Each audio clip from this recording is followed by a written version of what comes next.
warahmatullahi wabarakatuh. Selamat pagi anak-anakku semua.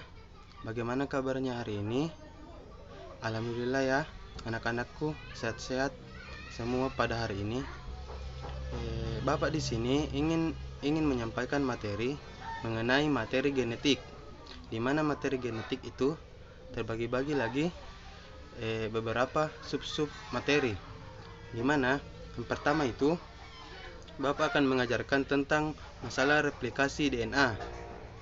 Yang kedua, Bapak akan mengajarkan tentang kode genetik dan hubungannya dengan DNA. Yang ketiga, materi yang Bapak ajarkannya itu mengenai macam-macam RNA. Dan yang keempat, yang Bapak ajarkan itu materi mengenai hubungan DNA, RNA, dan polipeptida pada saat proses sintesis protein. Langsung saja, Bapak akan mengajarkan materi pertama mengenai replikasi DNA. Tahukah kalian semua replikasi DNA itu seperti apa sih? Yang kita perlu ketahui yaitu yang pertama, pada replikasi DNA yang harus kita ketahui yang pertama yaitu mengenai apa yang dimaksud dengan DNA, RNA, dan kode genetik itu sendiri. Di mana DNA yang dimaksud yaitu adalah asam nukleat yang terletak di dalam inti sel dan berfungsi untuk menyimpan segala informasi makhluk hidup dalam bentuk materi genetik. Yang kedua, RNA adalah molekul primer yang terlibat dalam berbagai peran biologis dalam mengkode, dekode, regulasi, dan ekspresi gen. Mungkin anak-anakku semua sudah mengetahui apa yang dimaksud dengan DNA dan RNA. Langsung saja kita akan masuk ke replikasi DNA. Yang dimana replikasi DNA sendiri yaitu proses penggandaan molekul DNA untayan DNA. Pada sel replikasi DNA itu terjadi sebelum pembelahan sel, yang dimana untuk melakukan pembelahan sel diperlukan yaitu penggandaan DNA terlebih dahulu. Yang kedua, yang itu seharusnya penggandaan tersebut memanfaatkan enzim DNA yaitu enzim DNA polimerase yang membantu untuk ikatan antara nukleotida penyusun polimer DNA. Ke materi selanjutnya yaitu hubungan DNA dan kode genetik. Kode genetik pada RNA duta atau mRNA messenger merupakan hasil dari transkripsi dari untayan DNA. Kode genetik mRNA, kode-kode genetik inilah yang terkumpul membentuk mRNA. Kode genetik mRNA merupakan kode yang sangat penting untuk melakukan sintesis protein, karena kode itulah yang akan dibawa ke ribosom. Jadi hubungan dari kode genetik dan DNA itu untuk menyusun mRNA atau RNA duta yang akan dibawa ke ribosom, karena mRNA akan dihasilkan dari transkripsi untayan DNA. Selanjutnya itu tentang macam-macam RNA. Di mana RNA yang kita ketahui itu adalah sebuah hasil dari transkripsi dari suatu fragmen DNA, sehingga RNA sebagai polimer yang jauh lebih pendek dan berbeda dengan DNA. Di mana DNA itu merupakan untayan ganda atau double helix, sedangkan RNA itu rantai tunggal atau untayan tunggal.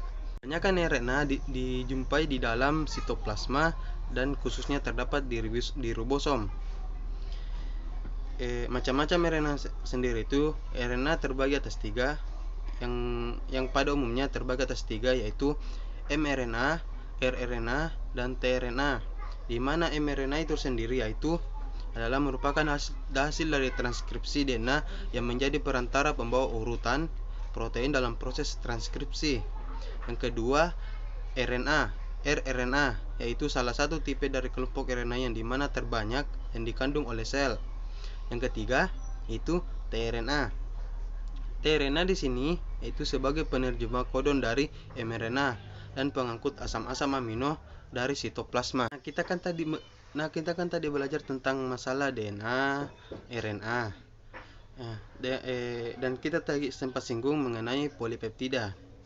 di mana hubungan dari DNA, RNA, dan polipeptida di sini yaitu DNA yang digunakan dalam DNA ini digunakan dalam pembentukan RNA pada proses transkripsi dan akan dibawa ke sitoplasma. RNA sendiri digunakan dalam pelepasan asam amino yang akan diterjemahkan oleh ribosom. Yang ketiga itu polipeptida. Rantai polipeptida yaitu rantai yang dihasilkan pada proses translasi tRNA oleh ribosom yang mana nanti akan membentuk protein. Hubungan dari ketiga itu DNA, RNA, dan polipeptida.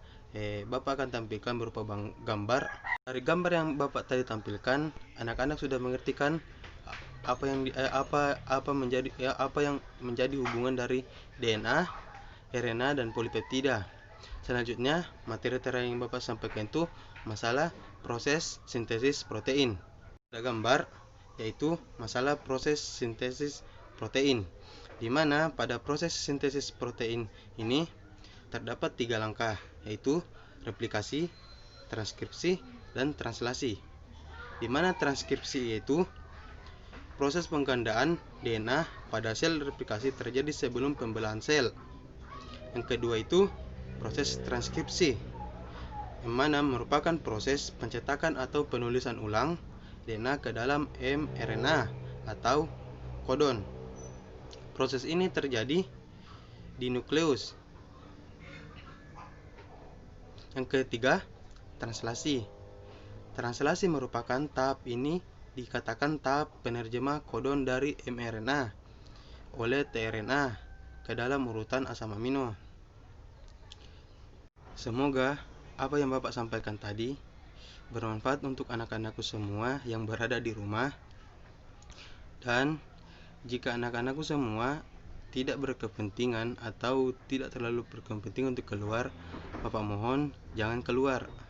Karena pada masa pandemi sekarang ini kita tidak mengetahui apakah orang yang kita temui atau orang yang kita ajak bicara terbebas dari virus atau tidak. Dan jika anak-anakku semua mau keluar, mohon memakai masker dan tetap menjaga kesehatan dan tetap jaga jarak. Dan itulah yang Bapak tadi sampaikan. Lebih dan kurangnya mohon dimaafkan. Assalamualaikum warahmatullahi wabarakatuh.